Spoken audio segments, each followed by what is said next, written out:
played Nidalee in his entire LPL career. That's why we're going to see it banned. That is a draft advantage I have to give to Invictus Gaming. I think Nidalee is a tier 1 jungler right now, so that's going to affect a lot of these drafts going into it. While on the other hand, Estars is taking away a lot of those hyper carry champions that we have been looking at in the bot side. And also taking away the Pantheon, right? We talked about Hacker. This is one of his strongest champions that can actually facilitate the early ganks in these lanes. Already, Estar know what they're going to do, though. And this was in the draft, Clement. That's why I'm so proud of you. So proud to be working with you. Because this is the nail on the head for what Estar want to do.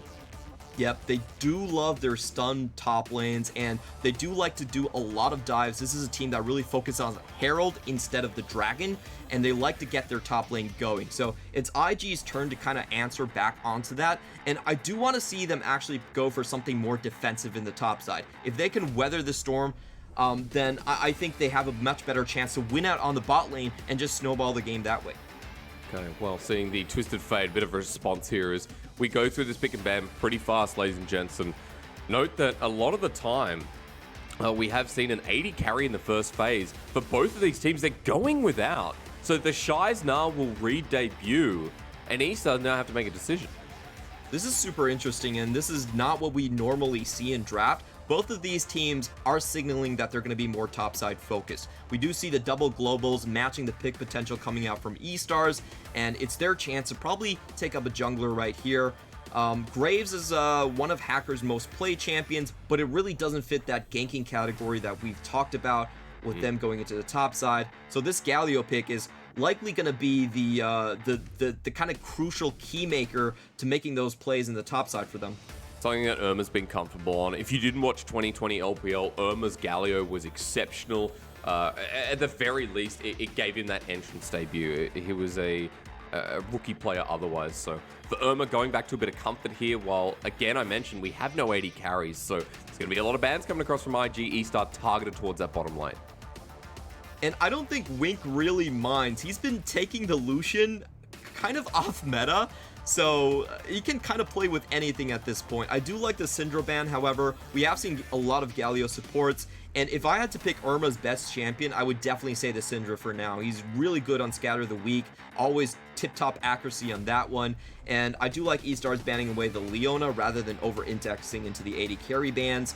Leona is still the best support in the LPL by a long shot. We pick it more than any other support, and it works really well with the pick composition that we see from IG.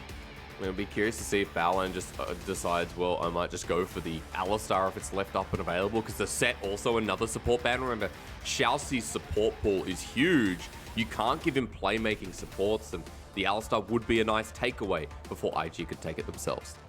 Yeah, Shiauc has been an absolute sensation this split, and his champion pool has also been fairly unique. He's actually been going for Thresh and Rakan, two champions that aren't really considered meta by the rest of his peers, so pretty interesting here. They do a fake out, and they do get an extra ban in the mid lane out from IG, but it does seem like it will be the Galio in the mid lane and the Alistar for the support position. Okay, so we're short up and the flex no longer there. That means we know we're expecting an 80 carry from Rat.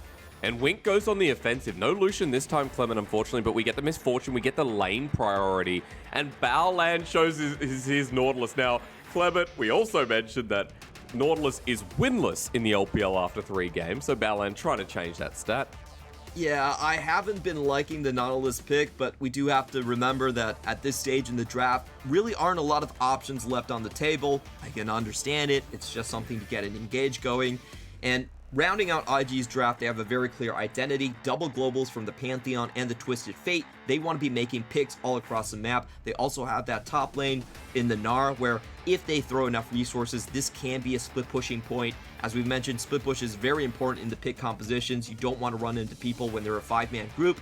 On the other side for E-Stars, this is something that I like a bit more. It's more tried and true. They have a strong front line in Galio and Alistar. They have double 80 carries, and they also have a split pushing point in the Camille. So looking overall at these drafts, I think top side is going to be a huge deciding factor. That side lane split push, whoever gets that is also going to get the pick potential from the rest of the roster as well. So I think top lane is where we have to focus for the early game.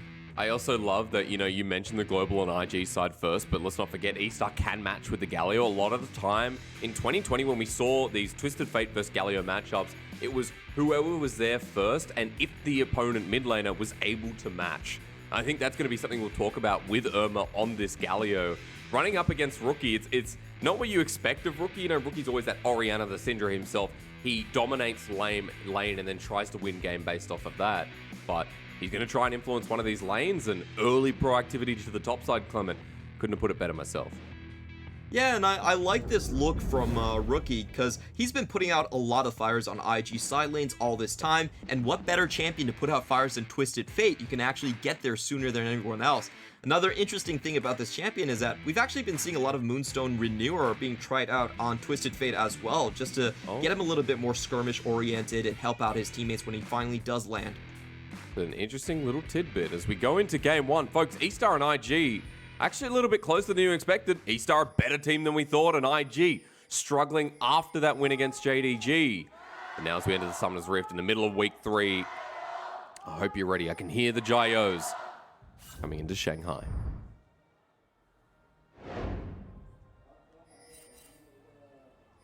Ooh. Okay. Shiauc has gone back. All right, never mind. We were thinking about it from Estar's perspective, but Clement, I want you to walk me through a little bit of these drafts. Since we don't see that level 1 and that full-on engage, you were mentioning the global potential from IG, so I'm expecting that we should be talking about the level 6 mark when IG get active. Yeah, I think whoever makes the first roam top lane is going to dictate the first 50 minutes of the game. That first double global into the top side, it's really going to swing one way or the other, and you're going to see a split push kind of develop. Camille is traditionally more favored against the Gnar, even heading into the late game, but that is a matchup that can be influenced with outside pressures. So, like I said, I still think the level 6 is the most important, and if I'm just looking at the picks, I will give a slight advantage over to Estar's, because the Galio is the one that can shove the lane a little bit easier against Twisted Fate. True. For now, though, just getting poked out before he hits that level 3. So right now, against the turret, as you can see, junglers, however, Clement, crucially, started on opposite sides of the map. So when we were talking about the setup for top side, the potential to put ZS behind a little bit, abuse the Shy's range for now, comes through when he moves his way up. And there's been a lot of discussion on this Gnar pick. A lot of decisive views right here, but just taking a look at the level 1, nothing's going to happen out of it. I'm going to continue on with my spiel. Gnar, for me, is a split push focused pick right now. I don't really think it services well as a team fight frontline. We haven't really seen a Gnar go into Mega and get a 3-man push or anything of that sort. The Drake fights are just happening too fast right now for you to probably set up on a frontline Gnar. And the way I look at this pick is, unless you have a counter pick, unless you're able to split push with it, it's actually not that strong of a pick. So, I know theShy loves it, but if he doesn't get help from his teammates, if he isn't able to play defensively enough when he needs to, then this is a champion that does kind of fall off quite hard.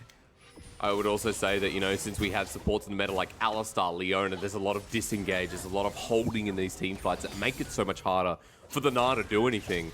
So, there's a wider discussion around this, but at least for lane, to further your point, we can see that theShy is already bullying out the matchup, already getting the shove here. Rookie doing the same in the mid lane, and Wink as well. Remember what we talked about. IG want to win all lanes all the time, and their picks have started the game off in exact fashion. Yeah, and we're seeing a sizable lead starting to happen into the bottom side of the map right here. This is kind of to be expected. Misfortune, very, very strong early laning phase. However, the real question is, do they have their lane in a proper state at this point? If they overpush, we are seeing a sort of a split match situation where they could very well be punished by Hacker. Depends if Irma can get the Justice Punch into Shield Brand, knock up onto Rookie, and here we go, 2 versus 1, because Shun's on the other side, moving towards his jungle, but it's double flash already. You've lost. IG down for first blood, and Estar, just like that, smack him in the back. Yeah, both sides were baiting right there, so Rookie kind of overplayed his hand, gets hit directly by the Justice Punch, so very easy follow-up with the red buff on the Hacker on the Graves. It was just a very simple chase down kill, and that is going to have a large impact because, as we were talking about, a lot of it is about Globos going top side, and now Irma is going to have an EXP lead into that mid lane. He's going to be the one to move first. He's also able to reset the wave. He's walking back now with his teleport to Clement, so he doesn't necessarily have to commit the hero's entrance. He can just teleport in the back of the play, so multiple options there. And as Rookie pushes out and now starts threatening himself, Irma will come back with that experience like you talked about. But the flash from Baolan over Shiauc onto Rat, who doesn't have ulti, but gets the Blade Caller. Roots down 3. Now shouldn't low. Baolan low as well. I can hear the police outside, and they're coming for Rat. IG was so damn close to losing that play, but eventually Wink gets the kill. 5-man rotation. Unfortunately for Rookie, doesn't really get much out of that play, and he's going to lose another wave. If we're looking at Irma right now, he's already setting up for the top lane, and theShy instantly backs off. So that's a good sign if you're an IG fan. Woo, he even flashes. Is this theShy? Is this the same guy? No, he's a bit scared. Sorry, Clever, continue. I want to say that was a really good fake by Irma because he actually wasn't level 6, but you don't really want to risk that as theShy, and theShy typically does not play defensive in that situation. He will stay there and he will die, but theShy, you know, he's heard our messages, he's heard our prayers, and maybe he's here to showcase a new side of him. I think theShy has definitely heard the criticism coming from the English broadcast. Let's be quite honest, there was a lot last year. As IG moving towards this dragon, it's only 6 minutes into the game, but Baolan into River, now caught out by Shiauc. Irma's there too, the winds of war. And IG want to fight, so they bring in the big guns, but theShy, no Mega Gnar, but still DPS. Wink gets another kill on the game, and IG happy to trade off to give kills to their 80 carry. So Estars were the one that actually initiated that fight, but what they didn't account for was the teleport difference in the top lane. ZS already using that to his own tower. On the other hand, theShy is able to come in and actually get the kills here. So I don't know what to say, man. Like, this is IG that we wanted to see. However, can Shun get out of this one? Yeah, but matched by Estar's Riders, blocking here from Shun, the rest of Estar flying in. Hacker doesn't have the collateral damage, but the smoke screen's slow. Out with the blast cone to save the day, but the hookshot, wall shot, flash forward from ZS. theShy, too late to help his jungler. ZS is chasing this a little bit too far as he takes the last bit of hyper, but IG losing out again, and Estar, the tempo is being matched so nicely. They're playing this split bass situation absolutely beautifully. They have the timers onto Shun. They know he didn't have his flash from the earlier 2v2 in the mid lane. Instant pick up onto the kill, and they're looking to punish theShy once more, who also does not have a flash. Look at the size of the wave, Clement. theShy's going into Mega Gnar, so it might not be too much of a problem. At the very least, backing away now. Good reset timing for ZS, who picked up the kill in that last transaction. This means early items coming through. This means Divine Sunder could be there a little bit earlier than expected for Invictus Gaming. And that has been the go-to that we've seen in the Camille versus Gnar matchup. Gnar a lot of extra HP. However, taking a look at this bottom lane, Wink is having a jolly good time right here. Already sitting up 2 kills over in this matchup. This is going to be pretty difficult for Estars to hold. And I do want to see Irma come in. You got bullet time coming through. I was going to say, Rat doesn't have his ulti to survive this. Baolan sacrifices his life again as Shun flies through the sky. Shiauc and Irma, do they have enough damage to survive? The answer, yes, as Shun takes a bit too much on his way out. Hacker's not nearby. He's doing heralds, so Shiauc just wants to find the kill. He's going to hex splash over the wall. He wants to kill the Pantheon, but you're an Alistar. And so you just entered to give a third kill to Wink. Yeah, that was a bit of an over-aggression on his side. You just seem so happy by that play. I actually really enjoyed that from IG. They knew they had a very strong bottom lane push coming in, and they had the extra global as well. So it was the Pantheon plus the TF coming in, creating this 4v3 situation. Irma does land on the right foot, but unfortunately he's not able to salvage that situation. And I don't think Rat had his ultimate at that point. Yeah, he's still level 5, so wasn't able to dodge out of the bullet time. Okay, Gnar against the wall. Nice from theShy. Hits the wall pretty hard. Knows the rest of the team's coming up. Hacker doesn't walk into the stunner. Now out of Mega Gnar. Gets a bit of movement speed, but the Hextech Gold Momentum locks him in place. And ZS gets another kill. Estar's top laner off to a flying start. And Estar themselves are not going without trading. This is the Estar's bread and butter play. They take the Herald and they focus everything onto the top side. Shiauc loves to roam, and a lot of times he will leave Rat alone on that bottom side just to make sure they get that first brick gold. So a very strong start from Estars, and they're finally taking away that CS advantage from theShy. theShy was kind of running away at this matchup. We saw the early push into tower, the extra kills, and teleport into the bot side, and at least they're able to stem the bleeding and make sure that theShy doesn't run away with the side lane split push advantage. Because this feels like a pretty good time to mention that, you know, you talked about the side lane threat that the Camille offers, you know, 1-2 items and how she can run away with the game. Having Irma on the Galio hover, does it feel like late game is controlled then, that Estar can be down a bit of gold, looking towards mid to late game fights, knowing they have the side lane threat? I will say the side lane threat is really important because both of these teams are running globals, and whoever has a side lane split push is essentially can split the enemy team up. So that creates the actual opportunities for you to go in with your globals. So whoever wins that, Irma's going to be able to play a two-man game onto the top side. It's going to be easy to follow up and play around that. You're just going to have priority coming in from that lane. It makes it easier to take hook, to create picks, and that's why I put so much weight onto the top side. However, for now, IG have a dominant force into the bottom. 3-0 and 1 onto Wink. Already has his Gale force. Not really much Estars can do to contest this. I will also say that, you know, with the Dragon going down, we're getting closer towards the potential mountain or ocean as Cloud's coming up second. So these are definitely Dragons to fight over. And just while you're having a chat there, I was noticing, yeah, the couple of kills went over to ZS, but theShy still maintains that 40 CS advantage just about. And through mid, Rookie at 20. Wink, of course, is so far ahead with the Gale Force you also picked up, and 160 gold for that plate. He's 25 CS over his opponents, so win lane, win game remains true for IG, what we were talking about before this segment. And Estar know that, so they're trying to mitigate, they're trying to put some more resources towards his top lane, and Hacker has a Herald that he has to put down soon. Yeah, and this is what I love about Hacker's Herald play so far, is that he is very patient with them. He does not drop them unless he's certain that they can follow up with just taking the entire tower. So what we've seen is that he goes top, he threatens to do it, he gets a bit of EXP advantage, he gets the waves shut in, but he doesn't drop it immediately. He wants the gank first and to guarantee that they can get maximum value out of that one. Let's also be realistic. He wants maximum value, but it is going to get to a point very shortly where that's just going to run out plain and true. And top lane not really set up. Mid lane's backing as well, so this might just be a faulty placement for the Immortal Shieldbow Graves. We'll keep an eye on it, Clement, because I think he's got about 30 seconds left, and all lanes are absent. Yeah, we could see them setting up for a huge three-man play onto the top side.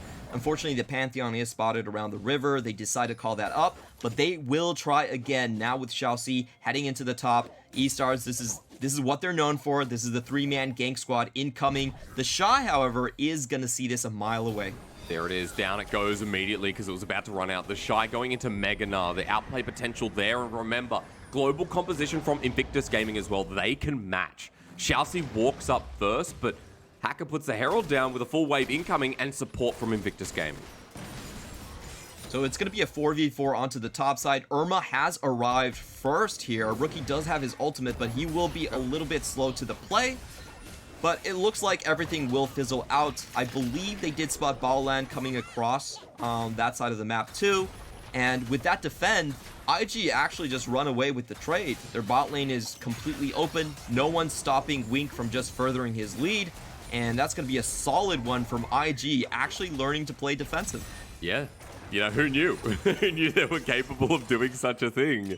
Wink against his former support, Clement, looking real good here in game one. And I think Wink is someone we haven't talked about too much, but Wink as a player was on this Estar roster when it made playoffs in its first ever split in 2020 spring. I was very high on him alongside Cryan, and I think he's an 80 carry who has a lot of potential, so it is good to see him benefiting off this early game from Invictus Gaming as ZS kind of shafts that way. Okay, bye-bye. And theShy's going to keep pushing.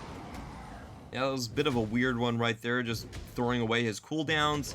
He still does have the teleport here, and I think what he's doing is probably trying to bait theShy in for this one. But Hacker is still so far away from the play. I don't think with the way theShy has been playing this game that he's going to fall for any of this. Nope, and continues to bully out, right? So if he then pulls back and Hacker doesn't make an appearance in the lane, continues shoving, plating has just dropped down across the map, and theShy's picked up most of it. Rookie's done an okay job on that mid turret. Wink has butchered the bottom lane turret that was an animal, would be calling the protection services. And he's almost towards his second item, Clement. That collector is not too far off where Rat has just established himself with the Gale Force. Yep, and this is sort of the new build we've seen coming out from Misfortune after the Muramane cost was increased. Don't really see that item anymore. He's going to go for straight lethality. He's going to hit like a truck in these games. And what I like about this setup coming in from IG is that they can be the second ones in onto the objectives and just sort of hit Estars over the wall. They have great range with the Misfortune. They can poke out with Rookie. And this really covers up a lot of IG's weaknesses in terms of the Drake setup. They're not a team that really likes to set up for the Drakes much, and this is a composition where they can be the second ones on the scene. True, and even if they're the first ones, right, like, there's so many tools in the kit that it's impossible not to be able to set up with a composition like this and get Wink one good target for an ultimate. So as we see the Rift Herald getting traded for the Dragon here on the other side of the map, as Estars are about to start that one in 10 seconds. It looks like Shun's going to back away and potentially aim for contesting it or just going back to his camps. So trades across the map. IG still up about 1,500 gold at 15 minutes. And I'm so glad, again, we had that segment that I've been harping on about. These teams are reigning true to their conditions and what we expected. Rat's just trying to farm up and get back into this game. And you can see theShy still butchering the lane. Now has Divine Sundra, and solo lane is just still winning out with CS discrepancies. Ooh, 50 CS ahead. This is going to be very hard for ZS to actually come back from. And I actually like this play coming out from IG. They know the enemy team has to reset after the Drake. They drop the Herald immediately, and they open the map up completely. So now they have all of their win conditions aligned perfectly. They have the split push advantage, they have the double globals, and they also have the enemy side of the map completely wide open. That bottom lane tower is not going to stay alive for much longer. It's going to be double long lanes on the side of Estars, and this is going to force them into a very, very defensive posture, because when you're playing against a team like this one, you almost always have to overcompensate on defense. You can't assume that the enemy globals are not going to come in right underneath your tower. True, and when we have ability haste so readily available in the game now, things like these globals become that much easier to utilize. And, you know, I'll clarify what you're saying, because I think it's a really important conversation where you talk about these elongated lanes and you can play, you have to assume that there is that deep vision. You have to assume that there's someone waiting in the bush, or the globals are coming out because an enemy's in fog of war, right? Like, there's no river control when there's no turrets to stand on. And having those lanes opened up on your side of the map just means that your champions are going to have to take up their CS in plain view, very, very far away from where the side lane action is actually happening. So if you look at the mid lane here, Hacker and Rat are showing on the map. They know that ZS has no support, and IG is very willing to collapse here. And, you know, that just means ZS cannot walk up to the wave anymore. IG are collapsing here. That bot lane tower, it's not going to stand. So well said. ZS has to overcompensate on this defense. A crucial factor. Irma going to the top side because he knows that the rest of IG are around the bottom, but we'll just be able to push that one out, try for the turret, and IG will still have to do their due diligence clearing out the ward so they can threaten other parts of the map. But this is a beneficial trade. theShy gets solo turret gold once again here on the Gnar and continues pushing in with IG still hovering around the fog of war in this blue side jungle. Here's the two-man gank incoming. It's very hard to anticipate when TF does not actually need his global to get into this play. This is a four-man rotation. I'm not sure about that teleport. This seems very suspect to me. Versus 5, Irma walks on in and just wants to Winds of War the wave. At least he gets out alive, but the inner turret goes down and IG move as a 5-man unit. What did they lose? The top turret was dead anyway. Yeah, super weird teleport because they see all IG members on that one and the rest of the team wasn't really there to follow up. So they just lose a huge cooldown for absolutely nothing. Yep. And Estars, they're going to find it quite difficult right now. I think what Estars can still look for is picks going into that Dragon Pit. And we do have to pay attention to the itemizations. Camille has gone for the Triforce, so she's going to be doing a lot more damage to the back line compared to the front line. And what they should be looking for is a sort of dive where Shiauc goes in, Irma goes in, ZS goes in, and they just try to blow up Wink in an instant. because Wink has the majority of resources on this team. You know, he's now got a stopwatch as well, so I like the itemization here from Wink. Instead of upgrading the tier 2 boots, he knows that the next dragon fight's going to be pretty big and that everyone's going to be targeting this misfortune. So he's going to play for a bit of time and hope that the disengage from IG plays its part. That's the only win condition that E-Stars have right now, is basically just blowing up this misfortune. So I love the pickup. And this is what we've been seeing in the LPL. A lot of times, people will go for early stopwatches when they have their second item completed, just to stay safe. Little Duran, though, used. Shun could be a bit in trouble. I say that, though. IG is still so far ahead that it feels like Shun can just stay here at half health and contest with the Krugs. Irma trying for a bit of a play. But again, remember, Dragon's coming up. The Baron will spawn, but we'll watch that for a little bit. Back timing's coming through from IG to prepare for this one. A lot of vision control on their side of the map. This Drake is coming up in 30 seconds. E-Stars have that one ward into the river, but they have a lot of time to actually walk up, especially if you look at that bottom wave. It's basically completely in favor of IG as they have their wave pushing in. So, you know, theShy is going to have a lot of angles here. He's going to be able to close off E-Stars and try to herd them to the left side of the map. And Shiauc has to burn his ultimate early. Not a great sign. No, the Unbreakable will down means Estar may have just forfeited the Dragon. He pulls back, and ZS going to continue pushing the top side. As he backs away, IG actually not going to start it in 3 seconds. Instead, going for the inner turret. They're focusing on objectives and snowballing the gold even further. Gold card lands onto Irma, and for Estar still to find the engage and clear the wave. That's doable, but IG knowing they can't go for a second time. This is just so incredibly tough for E-Stars to find the engage. If you look at the defensive itemization coming out from Rookie and Wink, they really know that E-Stars are on the rope. They're not going to give them any chances whatsoever. Rookie going straight for the Zanya second, making sure that he can make the Messiah play, or making sure that he's not going to die to the three-man here. Clement, the teleport coming down. I was pointing it out because E-Stars have a control ward here, and it wasn't cleared by IG, but theShy kind of juked them and went back down to the bottom lane through the safest angle, so... I really don't like that teleport when Baron is already on the map. Because even if you find that kill, you don't get the Drake, and you're over-focused on the bottom side anyway. So, I don't think that was a great teleport call coming in from ZS. I think he might have been prompted to make that play because he thought that the rest of the IG members were rotating in for him, but that wasn't the case. And once again, E-Stars are losing side lanes, Baron is open, and they don't have any teleports on the comp left. Not a great position to be in. Let's also remember that if you get that kill, then what happens? It probably doesn't lead to Baron. Death timers aren't enough to rotate to the top side. Yeah, that's right. Dragon's not there, so... despair being thrown in the air, and a lot of our chat, a lot of our audience will be saying it's only a 1,500 gold lead. By the way, I don't know if anyone can hear that, but the police outside just rolling past my door every day. This is 22 minutes of domination from IG. The gold lead doesn't do it justice, as I was just saying. Baolan not going to get caught out here either, and Estar moving into River. ZS is now grouped up as Rookie with the gold card onto Rat. Doesn't ult just yet. Hextech automated. This is Wink, who Gale Force forward. He's stuck in the back, uses stopwatch just in time, and this is what we're talking about, Clement. He flashes away, and because he's still alive, Estar will continue to lose the fight. Shun backs out, and Estar have lost their bottom lane duo. 5 versus 3 at 23 minutes in the game.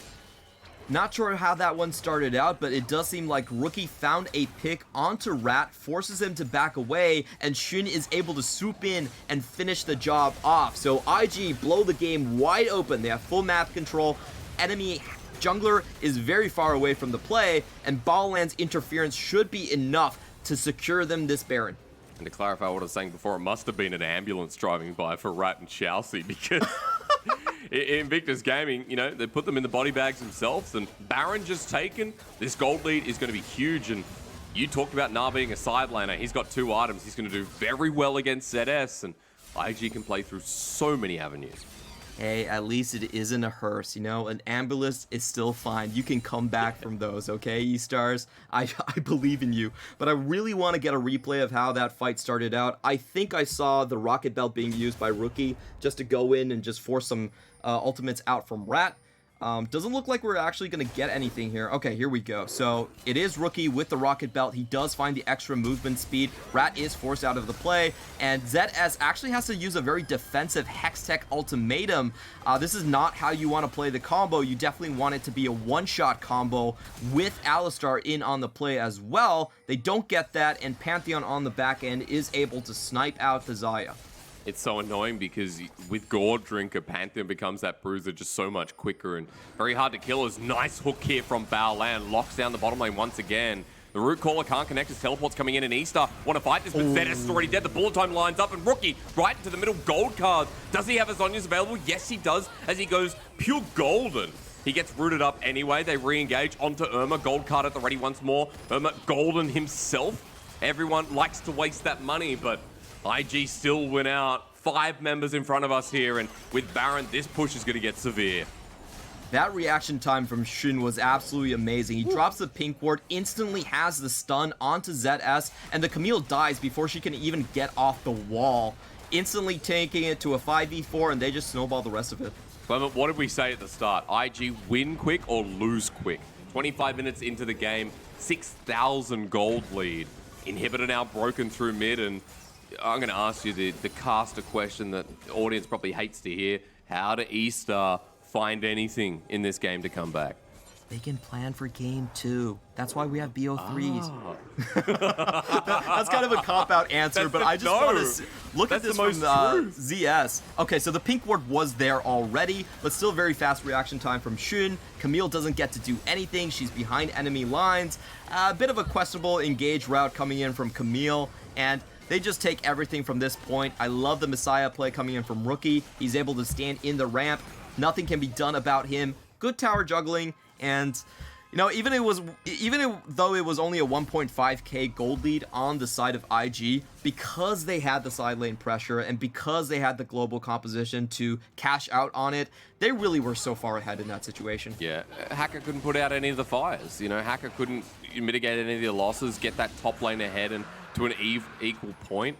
And look, we're seeing Ocean Soul here. The game won't go far enough for IG to pick it up, but now they've got a bit more healing with the double in hand. And Wink in this bottom lane, IG grouping around him with some of those globals. As Rookie receives the wave, remember he has teleport too, so we just got to wait for IG's next pick, which could end the game in another pre-30-minute showdown.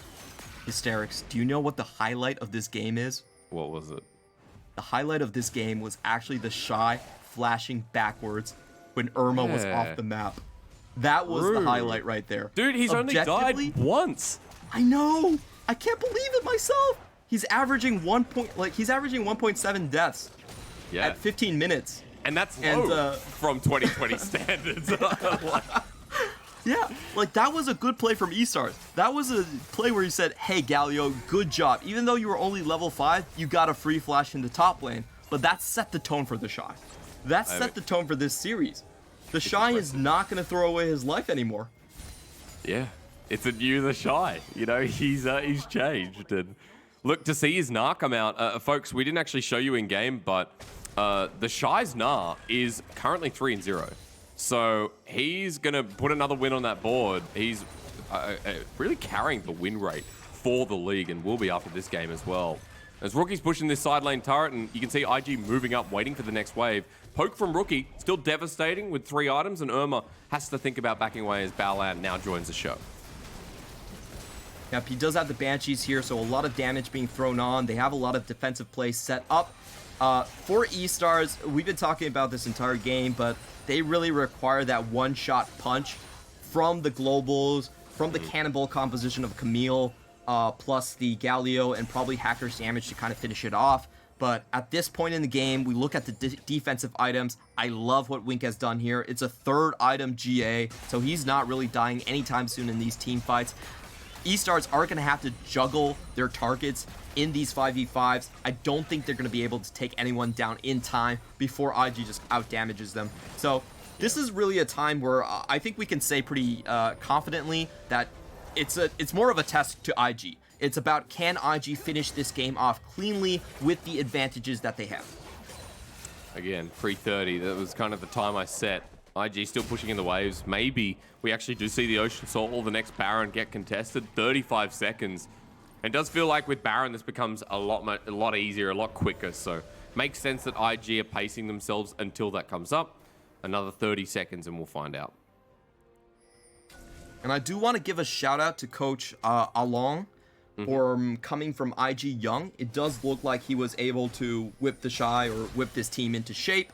This is a much cleaner game than we expected from them all split long, and it does look like they're going to find a pick. Shiauc onto 2, but they're still not going to commit. Irma just doesn't ult. I feel like that was the time to throw all the cards on the table. You've lost your support. You've now lost Baron, unless Hacker can find a miracle steal. Yeah, it doesn't look like it. Hacker has been farming up the Storm this entire time, but unfortunately for him, he really hasn't found those skirmishes where he has a stable front line for him to actually dish out damage. He's been up 40 CS compared to Shun, and this does kind of set the stage for the differences between the carry junglers and the ganking junglers that we've been talking about. A lot of the top junglers in our league right now are transitioning more towards the ganks.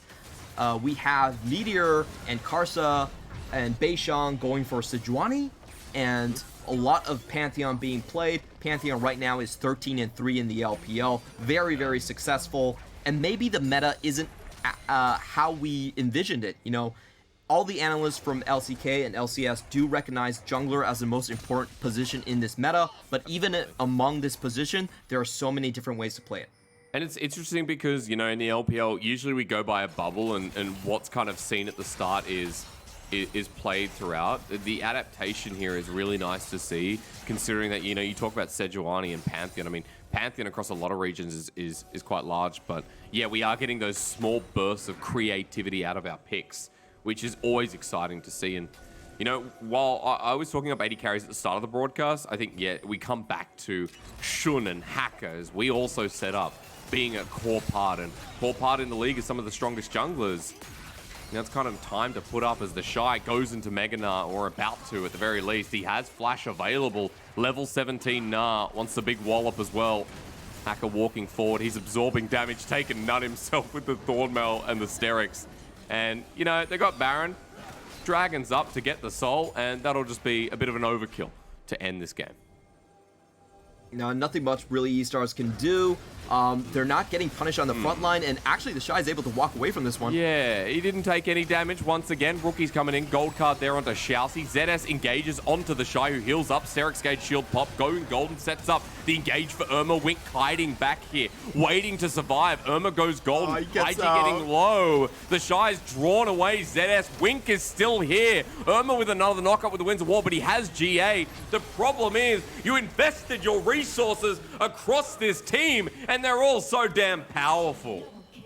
Everyone wants to kill theShy on Estars. They just wholly focus on him. That's the only one they need to make sure that they need to ruin his KDA. They need to tilt theShy. That's what they were going for, but they throw the entirety of the team fight after that one. The Wombo combo goes in, and you can see in the Hextech ultimatum, theShy only takes like 300 HP. He's able to walk out perfectly. He has too many defensive items, but Estars, that was just sending a message to theShy.